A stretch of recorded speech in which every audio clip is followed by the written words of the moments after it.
you. 大家新年快乐. Happy New Year. Thank you, Gordon, for the kind words, and thank you for joining us tonight. It means so much to me. I would also like to thank the Asian American Legal Defense and Education Fund for this recognition. AALDEF is an incredible organization that works on behalf of Asian Americans across the country, so many of whom do not share in the prosperity that is implied in the myth of the model minority. I encourage everyone here to volunteer your time and resources to support AALDEF in all of its efforts.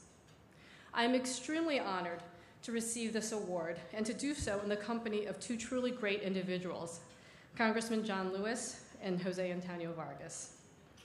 They have not only had a profound impact on the lives of so many people, but they have changed the course of history through their work. You are both great humanitarians and pioneers in your fields, and I could not be prouder than to be here with you. On a professional level, there are few things closer to my heart than playing a role in advancing diversity and embracing inclusion in a profession that I love. Lawyers have a unique role in society because we serve as a voice for others. In that capacity, among our responsibilities are contributing to our communities, delivering justice, and paving the way for others to do the same. We give back, we fight for what is right, and we lead the way. And today we have the opportunity to heighten our efforts to pursue these goals. Here we are well into the 21st century, and we still have many pockets where the voices of some are underrepresented. The dynamics of law practice have changed a lot since I graduated from law school 25 years ago. But it would be misleading to say that the legal profession is where we should be. There is still disproportionate drop-off in the advancement for women and minorities. And we all have unconscious biases, and they affect how we see our colleagues. Inclusiveness, to me, means consciously trying to overcome these biases and actively asking ourselves whether our day-to-day actions bring everyone to the table. Inclusiveness is being open and welcoming to all people and embracing the diversity that makes each of us unique. And it's also about being fair. Sometimes people challenge the idea of inclusiveness by wondering whether or not we should really be thinking in terms of a meritocracy. Are the best people in the game? But I have to ask, are these concepts really mutually exclusive? First of all, unless you're being inclusive, you don't have the widest field possible to choose from. And in that case, you guarantee that you haven't opened the door to the best people. Instead, you've limited the number of players, and of course, the results will be all too familiar. That's not a meritocracy. Diversity and inclusiveness is about removing these limits. And also, what do we think about when we mean best? Those who look at things the same ways, or those who would challenge the established ways?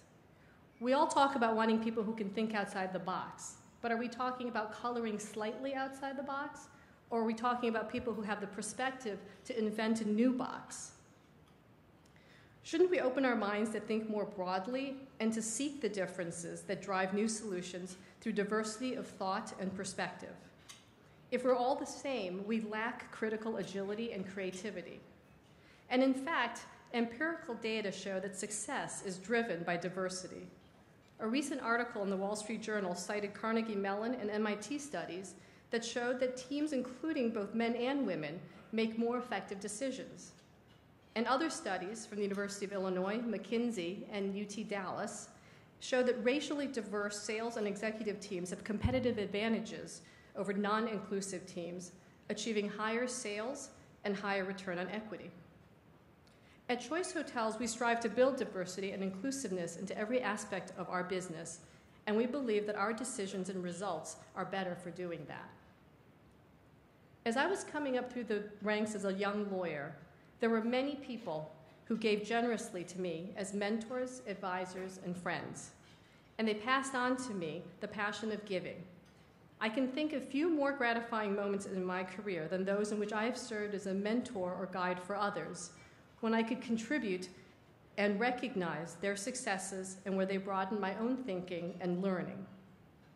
And this is a key component in my commitment to diversity and building inclusiveness in the legal profession at all levels. We have to do this together, and not only through systemic efforts, but also one-on-one on an individual basis. working together to ensure that all people with talent and ability have access to success. Someday I hope that the topic of diversity and inclusion becomes irrelevant, because it will just be part of natural part of being. When I look at my children who are 19 and 15, I am very encouraged because I see that their generation is getting closer to that kind of being. And in the legal profession, we must get there as well. We will, through continued efforts and work of all of you and organizations like AALDEF and MCCA and so many others that challenge each of us and our peers and our society to be better and to do better. And so I want to thank you for everything that each of you has done and everything that you do, and to thank you all for this wonderful award and for this wonderful evening. So thank you very much.